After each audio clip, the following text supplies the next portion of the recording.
श्री गणपते नमः। श्री गणेश की वंदना कर। इनके स्वामी शनिदेव, पवन पुत्र हनुमान तथा उनके स्वामी श्री राम की आराधना कर। इष्ट देव का ध्यान धर, गुरुजनों को नमन कर अभिनंदन करते हैं आपका आज के दैनिक पंचांग। यह दैनिक पंचांग नित्य प्रस्तुत हुआ करता है और इसमें जो डेटा प्रयुक्त होते हैं वह त्रिक पंचांग से लिए जाते हैं, छवि गूगल से ली जाती है और यह प्रस्तुति आप तक छवि, ध्वनि तथा जन्म विवरण गूगल से ली जाती है और यह प्रस्तुति आप तक YouTube के माध्यम से हम पहुंचा पाने में समर्थ हैं। पंचांग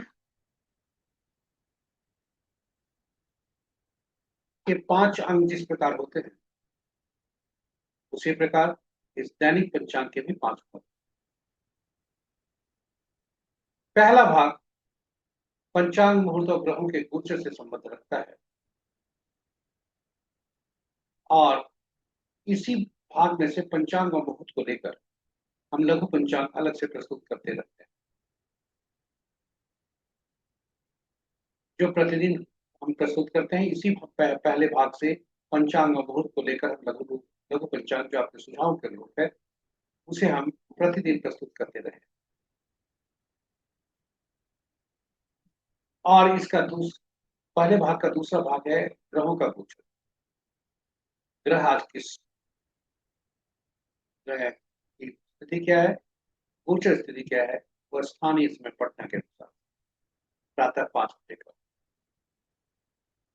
दूसरा भाग जन्म नक्षत्र के अनुसार आज कैसा दिन, यानी चंद्रमा जन्म जो जन्म कुंडली में जिस नक्षत्र में स्थायी रूप से विराजमान है और आज जिस नक्षत्र पर भ्रमण कर रहे हैं दोनों को तालमेल कर यह देखा जाता है कि आज का दिन कैसा है, इसे ताराबलन कहते हैं। और ये चंद्रमा के परिप्रेक्ष्य में जब देखते हैं तो इसे ताराबलन कहा जाता है और वही जब सभी ग्रहों के परिप्रेक्ष्य में देखते हैं तो नवतारा चक्र, मूलतः यह नवतारा चक्र पद्धति पर ही सिद्धांत पर ही आधारित। विशेष चर्चा प्रस्तुति।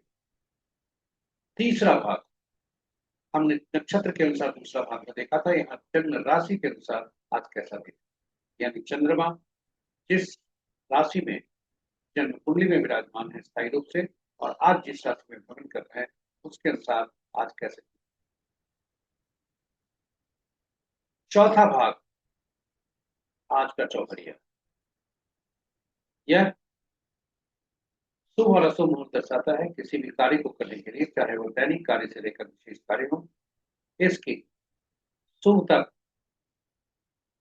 कार्य करने की शुभ तक कितने बजे कौन से अति शुभ है वह दिखाता है, साथ ही साथ अशुभ समय भी दर्शाता है। तो चाहे नया काम हो या दैनिक कार्य हो, इसके लिए काफी उपयोगी है और इसकी उपयोगिता को देखते हुए हमने YouTube पर हम 2 वीडियो डाला है, एक अंग्रेजी में यूटिलिटी ऑफ चौघड़िया, हिंदी में चौघड़िया के उपयोग। जरूर देखें, ज्ञानवर्धन करें और उसका उपयोग। 5वां और अंतिम भाग अंक ज्योतिष के अनुसार आज कैसा, हम जन्म लेते हैं अंक के साथ, रहते हैं अंक के साथ और अंक के पीछे हम दौड़ते हैं, अंक हमारे पीछे दौड़ते हैं और यह एक जीवन भर। तो आज अंकों के अनुसार आज कैसा दिन रहने की संभावना है, अंक ज्योतिष ये रहे हमारे 5 के 5 अंक। और इस प्रकार हम पंचांग के जीवन में जो भूमिका है उसको जरूर देखना चाहिए, क्योंकि पंचांग केवल शुभ मुहूर्त जानने का माध्यम नहीं है जो हम ऐसा जानते हैं। यह व्यक्ति के निर्णय क्षमता को सुदृढ़ करता है, आत्मबल बढ़ाता है। पंचांग प्रकृति और ब्रह्मांड की ऊर्जा के साथ संतुलन स्थापित करने में सहायक होता है, जिससे जीवन में शांति, समृद्धि और सकारात्मकता का संचार होता है। अतः पंचांग का अनुसरण करके हम अपने जीवन को अधिक सफल, और समृद्ध बना सकते। तो चलिए पंचांग के जीवन में हम भूमिका को देखते हुए हम सब पंचांग का अनुसरण करके अपने जीवन में शांति, समृद्धि और सकारात्मकता का संचार सुनिश्चित करते हुए अपने जीवन को अधिक सफल और समृद्ध बनाएं। साथ ही साथ प्रस्तुति को साझा करें अपने मित्रों, परिजनों का शुभेच्छुओं के संग, ताकि वे भी पंचांग का अनुसरण करके अपने जीवन में शांति, समृद्धि और सकारात्मकता का संचार सुनिश्चित करते हुए अपने जीवन को अधिक सफल और समृद्ध बना सकें। इन्हीं शब्दों के साथ हम आपको अब ले चलते हैं पूरे 5 भागों में बारी बारी से। आप हमारे साथ बने रहिएगा। हर भाग महत्वपूर्ण है, आपके लिए ज्ञानवर्धक है और उपयोगी है। तुम जाइएगा नहीं। आप 5 भागों में धीरे धीरे और त्वरित धीरे धीरे आपको ले चलेंगे, बताते हुए सभी चीजें, किंतु गति थोड़ी त्वरित हो। चलिए चलते हैं पहले भाग। पहला भाग में आपका स्वागत है। आज का जो दैनिक पंचांग है, दिनांक 20 सितंबर 2025, महाअश्विन पक्ष कृष्ण, शाका संवत 1947 कृष्णवर्षो, विक्रम संवत 2082, कलायुग का कलियुग का 5126। सूर्योदय 5:37 पर, सूर्यास्त 5:48, sunrise at 5:37 AM, sunset at 5:48। आज का दिशा शोध पूर्व है, फिर भी इस दिशा में यात्रा करने को बाध्यता हुई तो अदरक या उड़द की दाल का सेवन कर यात्रा के सोच पाला। पंचांग के 5वां अंक, वार शनिवार, तिथि देर रात्रि मध्य रात्रि कहें 0:16 तक चतुर्दशी तिथि के अंतर्गत आता है। उसके बाद अमावस्या। नक्षत्र प्रातः 8:05 तक माघा, उसके बाद पूर्वा फाल्गुनी। योग रात्रि के 8:07 तक साध, करण दिन के 11:53 तक वृष्टि, तत्पश्चात देर रात्रि 11:36 तक शकुनी और उसके चतुर्थ। तो ये रहे पंचांग के 5 महत्वपूर्ण मुहूर्त में जाने के पूर्व भोलेनाथ को देखते हैं। भोलेनाथ आस्थान, उनका वास कहाँ है और उनकी सूरत कैसे। तो जय भोलेनाथ। ओम नमः शिवाय। जब तक चतुर्दशी तिथि है, भोलेनाथ शमशान में है, जो कि शुभ नहीं है। और अमावस्या तिथि के आते ही, यानी देर मध्य रात्रि 0:16 के बाद भोलेनाथ गौरी के सानिध्य में होते हैं, जो कि जय भोलेनाथ। ओम नमः शिवाय। महत्वपूर्ण मुहूर्त के शुभ मुहूर्त में अभिजीत मुहूर्त दिन के 11:18 से 12:07 तक, अमृत काल देर रात्रि 2:45 से 4:25 तक, विजय मुहूर्त अपराह्न 1:44 से 2:35 तक, गोधूली बेला संध्या 5:48 से 6:12 तक, और निशिता मुहूर्त देर रात्रि 11:20 से मध्य रात्रि 0:06। रात्रि में किए जाने वाले पूजा पाठ, जब तक साधना तंत्र मंत्र आदि के लिए निशिता मुहूर्त श्रेष्ठ होता है। अशुभ मुहूर्त में सबसे प्रभावी अशुभ मुहूर्त राहुकाल प्रातः 8:40 से दिन के 10:11 तक, गुलिक काल प्रातः 5:37 से 7:09 प्रातः तक, यमगंड अपराह्न 1:14 से 2:45 तक, वर्ज मुहूर्त अपराह्न 4:34 से 6:16 तक, और भद्रा प्रातः 5:37 यानी सूर्योदय से 11:53 दिन तक, गंडमूल प्रातः 5:37 से प्रातः 8:05 तक, यानी आज के सूर्योदय से प्रातः 8:05। ये रहे हमारे शुभ और अशुभ मुहूर्त। ग्रहों की आकाशीय स्थिति को देखिए तो अंश के अनुसार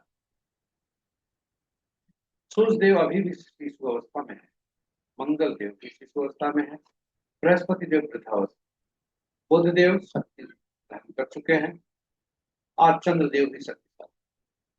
बुध देव अस्त चल रहे हैं और अपनी ही राशि में उच्च बनकर बैठे, मूल त्रिकोण राशि में, और सूर्य के नक्षत्र। इस प्रकार यदि देखा जाए तो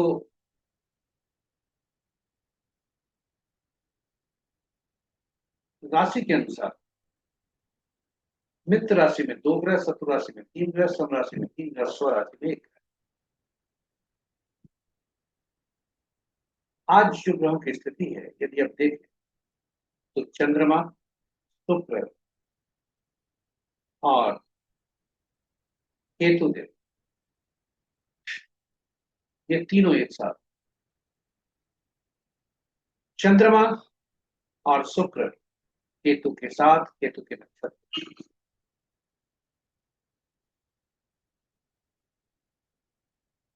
केतु देव शुक्र के साथ, शुक्र के नक्षत्र, अजीब संयोग है। इस प्रकार मित्र राशि में 2 ग्रह, शत्रु राशि में 3 ग्रह हैं, सम राशि में 3 ग्रह, स्व राशि में 1 ग्रह, और अपनी राशि में एकमात्र ग्रह बुध देव। सबसे ज्यादा ग्रह बुध और सूर्य की राशियों में है, 3 ग्रह हैं। मंगल और चंद्रमा की राशि में कोई ग्रह नहीं है, और शेष ग्रहों की राशियों में एक एक ग्रह। नक्षत्र के अनुसार यदि देखें तो आज मित्र नक्षत्र में कोई ग्रह नहीं, शत्रु नक्षत्र में 2 ग्रह, सम नक्षत्र में 3 ग्रह, और अपने ही नक्षत्र में 4 ग्रह। और ये चारों ग्रह जो अपने नक्षत्र में है वे सूर्य देव, मंगल देव, बृहस्पति देव और शनि। यदि ग्रहों के केतु और शुक्र दो ऐसे ग्रह हैं जो आपस में नक्षत्र परिवर्तन किए हैं, केतु शुक्र के नक्षत्र में और शुक्र केतु के नक्षत्र, और दोनों ग्रह एक ही भाव में बैठे। इस प्रकार सूर्य देव के नक्षत्र में 2 ग्रह, बृहस्पति देव के नक्षत्र में 2 ग्रह, केतु देव के नक्षत्र में 2 ग्रह, चंद्र, राहु, बुध इनके नक्षत्र में कोई ग्रह नहीं, ये स्वतंत्र ग्रह हुए, और शेष ग्रहों के नक्षत्र में एक एक ग्रह। इस प्रकार हमारे पहले भाग की प्रस्तुति यहाँ पर समाप्त हो। हम आपको लेके चलते हैं दूसरे भाग। दूसरा भाग में आपका स्वागत है। आज चंद्रमा 8:05 पर, या ये कहें आज चंद्रमा का गोचर नहीं।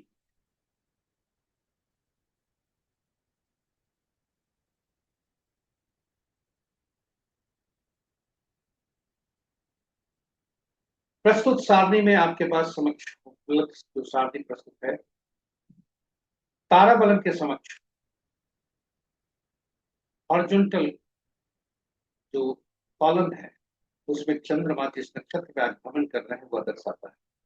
वही तारा बलन के नीचे जो वर्टिकल रोज है वह चंद्रमा स्थायी रूप से जिस नक्षत्र में है वह दर्शाता है चंद्रमा। और दोनों का मिलान किया जाता है, जहां पर ये दोनों की क्रॉसिंग होती है वही आज के उस जातक का जो उस नक्षत्र में पैदा होता है उसके लिए वही दिन है। जब भी आज का दिन जन्म, विपत, प्रत्यय और नैधन्य तारा में पड़ता है तो प्रतिकूल परिस्थिति हो सकती है, समस्याएं आ सकती। वहीं यदि संपत, क्षेम, साधक, मित्र, अति मित्र तारे में पड़ते हैं तो यह शुभता के संकेत। आज का दिन यदि देखें तो आज चंद्रमा किस नक्षत्र में गोचर कर रहे हैं यह हम थोड़ी देर में बताएंगे। मूलतः यह ताराबलन किस सिद्धांत पर काम करता है, ये चंद्रमा के परिप्रेक्ष्य में देखें तो ताराबलन केवल 9 तारा चक्र पद्धति के चंद्रमा के परिप्रेक्ष्य में दिखता है और काम करता है, और वो आज के बारे में है। किंतु 9 तारा चक्र पद्धति पर यदि हम विचार करें तो यह जातक के पूरे जीवन भर का परिणाम देता है। कौन से ग्रह अच्छे हैं, कौन से ग्रह सुफलदायी हैं, कौन से ग्रह सुफलदायी है, कौन से चुनौती ग्रह चुनौती हमें ला सकते हैं, आदि आदि। दशा महादशा का फल कैसा होगा, जन्म कुंडली में ग्रह बैठे कैसे होंगे, उनका फल कैसा होगा, और विभिन्न नक्षत्रों में जन्मे लोग हमारे लिए यानी जातक के लिए कितने शुभ परिणाम लेकर आए। ये सारी बातें हम नौ तारा चक्र पद्धति से जानते हैं, और नौ तारा चक्र पद्धति इस सिद्धांत पर आधारित है, इस सिद्धांत पर आधारित है कि ग्रहों के मन नक्षत्र होते हैं, नक्षत्र ही ग्रह के परिणाम देते हैं, ग्रह अपना कोई फल नहीं देते। तो चलिए, कुल 27 नक्षत्र होते हैं। प्रश्न यह उठता है, 27 नक्षत्र है, 9 ही ग्रह है, फिर कौन से नक्षत्र किस ग्रह के फल देंगे? तो जानने के लिए 27 नक्षत्रों को 3 श्रेणियों में रखा गया। पहला में 1 से 9 तक, दूसरा में 10वां से 18वां तक, तीसरा में 19वां से 27वां तक, और ग्रहों को महादशा के क्रम में रखा। केतुदेव, शुक्रदेव, सूर्यदेव, चंद्रदेव, क्रमानुसार, इसी तरह से अंत में बुधदेव। इसी तरह से ग्रहों को की सूची को सूचीबद्ध की गई महादशा के क्रम में। और अब पहला नक्षत्र जो हर श्रेणी में से हुआ, जो हमने रखा था 3 श्रेणियों में नक्षत्रों को, पहला से 9वां तक एक में, 10वां से 18वां तक दूसरे में, और 19वां से 27वां तक तीसरे में। तो पहला से नक्षत्र जो भी हर ग्रुप में से हुआ, यानी पहला, 10वां और 19वां, ये नक्षत्र के स्वामी केतु देव। उसी तरह से दूसरा, 11वां, 20वां नक्षत्र के स्वामी शुक्रदेव को गया, और यही क्रम में चलते हुए बुध देव को 9वां, 18वां और 27वां नक्षत्र का स्वामी। फल कैसे हो सकता? और जब यह सूची इस तरह से बनी, आप देखेंगे कि जो है केतु देव के नक्षत्र में अश्विनी माह का मूला नक्षत्र में, जो क्रम संख्या 1, 10 और इसी क्रम में चलते हुए अश्लेषा, ज्येष्ठा, रेवती, जो 9, 9, 18, 27वां नक्षत्र हुए, उनका स्वामी को बुध देव को। फलित कैसे करते हैं, यह बहुत महत्वपूर्ण है, इस पर ध्यान से इस सारणी को आप सही कर रख सकते हैं आपके उपयोग के। और अब हम देखते हैं कि कैसे फलित करते हैं। जो चंद्रमा जन्म पत्रिका में जिस नक्षत्र में है जातक, उसी नक्षत्र को पकड़ते हैं, उसी नक्षत्र को पकड़कर ग्रह को पकड़ते हैं कि ग्रहों के उनके नक्षत्रों के मालिक कौन है, स्वामी कौन, और गणना वहीं से आरंभ होती है। पहला ग्रह मिश्रित फल देता है, अच्छा नहीं उतना होता। दूसरा, चौथा, छठा, आठवां, नौवां शुभ फलदायी होते हैं, वहीं पहला, तीसरा, पांचवा, सातवां अशुभ फल देते हैं। इस प्रकार यदि हम जान जाएं कि कौन से ग्रह हमारे लिए शुभ फलदायी हैं, कौन से ग्रह शुभ फलदायी हैं, तो क्या दशा महादशा का फल हम नहीं जान सकते जन्म कुंडली के अनुसार कि कौन सी दशा महादशा का फल हमारा अच्छा होगा, कौन सा समस्या लेकर आएगा, चुनौती भरा होगा। और जो अच्छे अवधि होंगे दशा महादशा के, उसमें अच्छे कार्यों का निष्पादन हम कर सकते यदि हमें पहले से मालूम। और जो चुनौती भरे समय आने वाले हैं, उनके लिए हम मानसिक रूप से अपने आप को तैयार करते हैं, जो अंततोगत्वा हमारे स्वास्थ्य को कुप्रभावित नहीं करता। हम चुनौती को डटकर सामना करने के लिए मानसिक रूप से तैयार हो जाते हैं। इसी तरह जन्म कुंडली में हो सकता है कि ग्रह, उदाहरण के लिए, कि दूसरा जो ग्रह हुआ वह कहाँ बैठा है, किस राशि से संबंध है, और वृद्धि कैसा देता है। यदि उससे संबंध वृद्धि करते हैं तो संपत्ति का लाभ अवश्य संभव है। और इस प्रकार हम नौ तारा चक्र पद्धति से ग्रहों के परिणाम भी देखते। अब ग्रहों के लिए हम वह भी देखते हैं कि जो ग्रह हमारे लिए शुभकारी हैं, उनमें जन्मे जातक हमारे लिए शुभकारी होंगे। जो ग्रह हमारे लिए अशुभकारी हैं, उसमें जन्मे जातक के लिए जातक हमारे लिए अशुभकारी। अब यदि कोई व्यक्ति विपत नक्षत्र में जन्मा हो, यानी जो ग्रह हमारे तीसरा ग्रह बन रहे हो, तो यदि हम उसे बिजनेस पार्टनरशिप करते हैं तो कितना शुभकारी होगा, आप खुद समझ सकते। इसलिए नौ तारा चक्र पद्धति बहुत ही उपयोगी है, सटीक है, प्रमाणित है। इसलिए हमने YouTube के वीडियो पर अलग से नौ तारा चक्र पद्धति पर वीडियो डाला है। हो सकता, आशा करते हैं ये आपके लिए उपयोगी, इससे आप ज्ञानवर्धक होगा, उपयोगी होगा, और आप इसे बार बार देखें, प्रतिदिन आप देखें, नौ तारा चक्र पद्धति पर आज का तारा क्या कहता है। चलिए अब उस पर हम विचार करें। आज का चंद्रमा जिस तारे में है, जिस नक्षत्र में है, वह नक्षत्र है सुबह 8:05 तक अश्विनी नक्षत्र में, माघा नक्षत्र में, सॉरी, उसके बाद पूर्व फाल्गुनी नक्षत्र। अब यदि जातक का जन्म भरणी, पूर्वा फाल्गुनी या पूर्वाषाढ़ नक्षत्र में हुआ है तो पहला भाग अति मित्र होगा और दूसरा भाग जन्म नक्षत्र होगा, क्योंकि यह पहला ग्रह बनता है। जातक का जन्म उसी नक्षत्र में हुआ है जिस नक्षत्र में आज चंद्रमा भ्रमण कर रहा है। वहीं यदि दूसरा उदाहरण देखें तो यदि जातक का जन्म पुनर्वसु, विशाखा या पूर्वा भाद्रपद में हुआ है तो पहला भाग क्षेम है और दूसरा भाग प्रत्यय। इसी तरह से हम सभी नक्षत्र में जन्मे जातक के लिए हम फलित करते। अब प्रश्न उठता है, आप इस चार्ट को सहेज कर रख सकते हैं और खुद देख सकते हैं, या कोई सॉफ्टवेयर आप डाउनलोड कर लें, पंचांग हो या जो भी हो, और उससे आप देखा करें कि आज का तारा क्या है। अब प्रश्न उठता है, यदि हमारे पास जन्म, विपत्त और प्रत्यय या नैर्धन्य में तारे आज के हों तो उपाय क्या है। तो उपाय के तौर पर आपको बताते चलें कि जो भी उपाय है, यही उपाय है कि आपका अगर आज का तारा जन्म, विपत्त, प्रत्यय या नैर्धन्य में पड़ता है तो किसी भी विशेष कार्य को टालें और दैनिक कार्य में सावधान। उपाय जो भी है किताबों में, वह उसकी प्रामाणिकता साबित नहीं हुई है, इसलिए जोखिम है। तो अगर यदि आज का केवल जानकारी है तो यह हम उपाय बता रहे हैं और यह अपुष्ट है, कंफर्म नहीं है, इसलिए जोखिम नहीं लें। यह बार बार हम कह रहे हैं। जन्म में आज का तारा पड़ता है तो पीला कद्दू पत्ते वाली सब्जी का दान करें, विपत्त में पड़ता है तो गुड़ का दान करें, प्रत्यय में है तो नमक का दान करें और नैर्धन्य में है तो उस मुहूर्त को त्यागें, मजबूरी हुई तो तिल सहित स्वर्ण का दान करें। तो ये रहे हमारे दैनिक पंचांग के दूसरे भाग के प्रश्न। तीसरे भाग में आपका स्वागत है। जो चंद्रमा जिस नक्षत्र में है, राशि में है और जन्म कुंडली में, और जिस राशि में भ्रमण कर रहे हैं उसके अनुसार कैसा फल होने की संभावना। तो आज चंद्रमा सिंह राशि में आ चुके और सिंह राशि में आने के कारण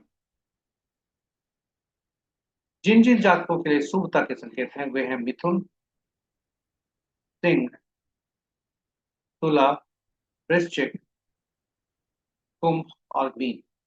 ऐसे जातक के लिए आज के शुभता के संकेत है। शेष राशि वाले जन्मे जातक और सावधान रहें, इस देव का ध्यान रखें। इन शब्दों के साथ हम आपको चौथे भाग में ले चलते हैं, चौघड़िया ज्योतिष। चौघड़िया एक प्रकार का मुहूर्त है, शुभ मुहूर्त, शुभ और अशुभ मुहूर्त दर्शाता है। किसी भी शुभ काम को करने के लिए इसका उपयोग किया जाता है। वह कार्य चाहे पूजा पाठ हो या कोई भी शुभ कार्य हो, आरंभ हो रहा है पहली बार कोई भी कार्य, तो उस समय हम चौघड़िया देखें। यदि आप उचित मुहूर्त नहीं देख पाए या नहीं देखना चाहते हो तो कम से कम शुभ कार्य को करने के लिए और उसमें शुभता लाने के लिए चौघड़िया जरूर देखें। आज चौघड़िया की उपयोगिता को देखते हुए हम संक्षिप्त चर्चा यहाँ करते हैं। चौघड़िया होता कैसे। तो कुल 8 चौघड़िया दिन के होते हैं, 8 चौघड़िया रात के होते हैं और चूंकि साप्ताहिक दिन 7 ही होते हैं इसलिए 7 ही चौघड़िया का नामकरण हुआ। 8वां चौघड़िया पहले चौघड़िया की पुनरावृत्ति होती है। इस प्रकार का साप्ताहिक दिनों से संबंध हर चौघड़िया का होता है और हम जानते हैं साप्ताहिक दिन के स्वामी अलग अलग रूलिंग प्लैनेट अलग अलग ग्रह होते हैं। इस प्रकार साप्ताहिक दिनों से निकलकर ये ग्रहों से संबंध रखें और ये ग्रह कोई ना कोई विशेष कार्य करने के लिए, विशेष प्रयोजन के लिए उपयुक्त होते हैं। इसलिए चौघड़िया विशेष कार्यों के लिए, चौघड़िया का संबंध विशेष कार्यों से भी हो। इस प्रकार चौघड़िया की उपयोगिता बढ़ गई। दिन का चौघड़िया अक्सर वारवेला, कालवेला और राहु काल से ग्रसित हो सकता है, और रात्रि का चौघड़िया काल रात्रि। जब भी ऐसी अशुभता की से अति व्याप्त स्थिति हो तो ऐसे मुहूर्त को त्यागा जाता है, नहीं तो शुभता कार्य में शुभता की कमी, अशुभता ज्यादा हो सकती है। इन्हीं शब्दों के साथ हम आज ले चलते हैं आपको आज के चौघड़िया में। आज का दिन शनिवार है, इसलिए काल चौघड़िया से दिन आरंभ हो रहा है, काल चौघड़िया से दिन समाप्त हो रहा है। और आज का चौघड़िया देखें, काल जो चौघड़िया है 5:37 से 7:09 तक, और काल बेला से ग्रसित है। रोग चौघड़िया 8:40 से 10:11 तक, राहु काल से ग्रसित है। लाभ चौघड़िया 1:14 से 2:45 तक, वार बेला से ग्रसित है। और पुनः संध्या 4:17 से 5:48 तक काल बेला से ग्रसित है। उसी तरह रात्रि का चौघड़िया देखें कि रात्रि आरंभ का जो चौघड़िया है 5:48 से 7:17 तक काल चौघड़िया, काल रात्रि। और लाभ चौघड़िया 4:09 पूर्व 5:38 तक है, जो कि काल रात्रि चौघड़िया से ग्रसित है। इन्हीं शब्दों के साथ चौथे भाग की प्रस्तुति हम यहाँ पर समाप्त होने को है। चौघड़िया पर जो प्रस्तुति हमारी है उसे जरूर देखें, जरूर समझने का प्रयास करें, और फिर यहाँ के चार्ट को देखें।